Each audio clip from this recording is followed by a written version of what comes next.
Alex at Coram Farm. We are a year 2 Oklahoma flower farm, and I have what I hope is an interesting video today.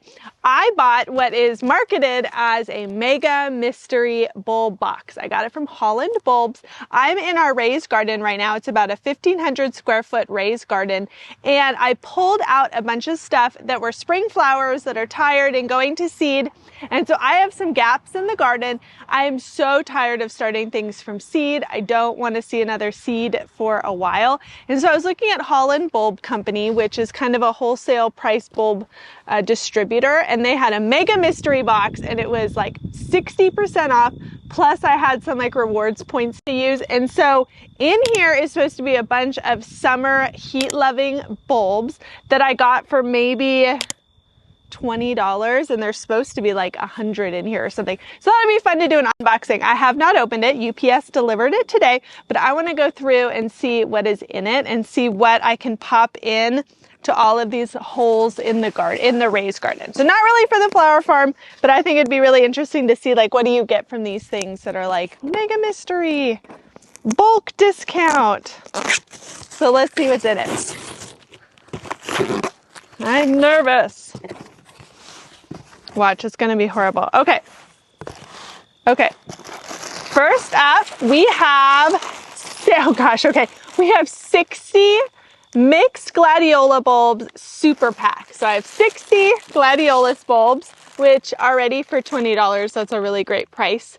So I got gladiolas. Those will go in the garden great. I love those. But then we have this that looks very interesting, but also a little bit stressful. Let's see what's in here. Okay,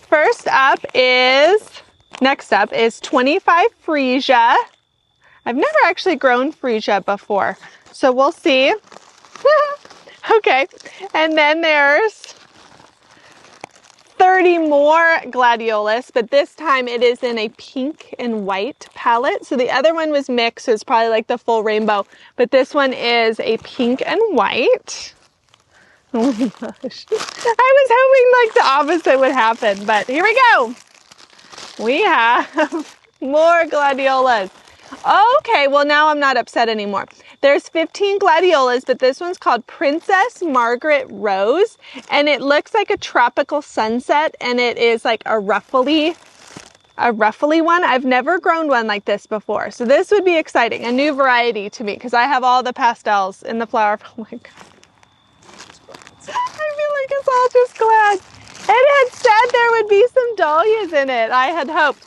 But I have more Princess Margaret. Beautiful colors I haven't grown them before.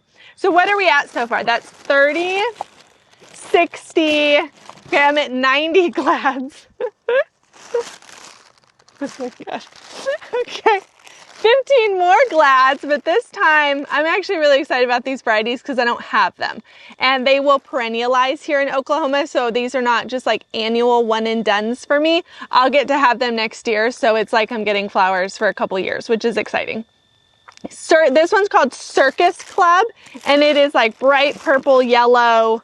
I don't have a lot of two-tone color ones. In the flower farm, we have about 350 planted, and it's like solid pink, solid yellow, solid white for bouquets. But these are like super funky, interesting colors I wouldn't normally buy. Okay, one's lame. 10 Sunset Ranunculus. Okay, this is a good lesson.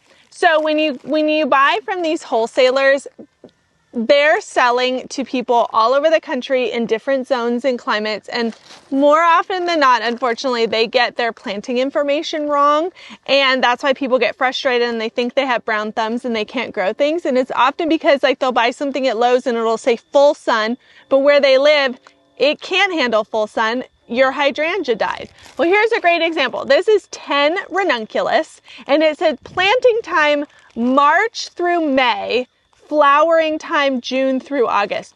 The only place in the continental United States where you're going to have a ranunculus blooming in June to August is if you live in Maine. Literally. My ranunculus were done by like Easter, end of April here.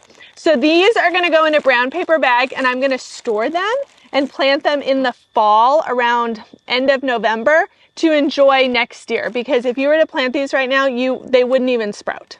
So do your research more than just the website. Okay, next up. So we're definitely over 100 bulbs at this point. Ooh, okay, my mom would like this one. She likes funky things. 3 semi-cactus dahlias called Park Princess. I've heard of this one before. It's very like spiky, like a cactus. Ooh, I think we're finally getting to some dahlias. I wanted dahlias. That's kind of why I bought this, but let's see. Ooh, this is a big bag. Ooh! Oh my gosh, could the tag be big enough? Okay, this is really, really good. This is a dinner plate dahlia, which means it gets about the size of a dinner plate, typically like 8 inches. This one is Penn Hill Dark Watermelon. Penn Hill watermelon tuber typically is on the more expensive side and are a bit harder to find. This picture is not of Penn Hill Dark Monarch, so again, a lot of these like cheaper wholesalers, like the information is usually not right, the pictures are kind of not always right, so I definitely suggest like double checking from other sources, because this is not Penn Hill Dark, but it's beautiful. It's absolutely beautiful dahlia, and I got 3 of them, and they're all sprouting in here, which is exciting. Oh, interesting. Okay, this is 3 camellia begonias in the variety Picotee. I've never grown a begonia before, so I'm always up for a challenge. I don't know much about it, but begonias are beautiful, so I'm going to have to research how to grow a begonia. We'll see if it falls into like a ranunculus category, and I've totally missed the boat. Ah! This is so funny. So this is the last one, the last bag in the bag, and it's another 3 Penn Hill Dark Watermelon, which is crazy. I just love this dahlia. Oh my goodness. Okay, so recap. I have 3, 6, 9 dahlias. I got 9 dahlia tubers, which honestly is more than $20 even at the cheapest. So like just with these dahlias, the box is already covered. I have 60, 90, I have to do math here live, 120, 135 glads, 135 glads, and then these, which I'm like kind of iffy about. Freesia, they're not going to grow, whatever. I'll let my daughter throw them in a pot. Freesia is very tricky to grow. Not optimistic about that. Ranunculus, I'm going to put in a bag and save for the fall, and then I'm very interested to try the begonias, and that's 35, 38. Now this is math I can't do. I'm over 150. Okay, so like 160 and change bulbs that I got for $20. This is really, really neat. I think the Mega Mystery Box is worth it. I am looking at least 3 boxes here in the raised garden that I can fill these with. And like I said, the dahlias and the glads will perennialize in my area, or I could dig them up and store them and plant them next year. So again, for this amount of money, I got bulbs and flowers for years to come, and they'll multiply. If I actually take care of my dahlias, my 9 dahlia tubers will turn into like 20 or 30 of the Penn Hill Dark Watermelon next year. I think this was a huge hit. It was really fun and exciting. If you end up getting this box, it's not going to be the same as mine. I'm sure they're just like, they're overstocked and they're trying to move their inventory, so they're going to throw whatever they have in the box. But they did say summer bulbs. So if this is things you like, if you like growing new things, trying new things, and getting a surprise, this could be really fun. If this totally stresses you out and you like to perfectly meticulously plan your garden, I'm not your girl. But I hope you enjoyed this video, and I'm so excited to be planting these tomorrow.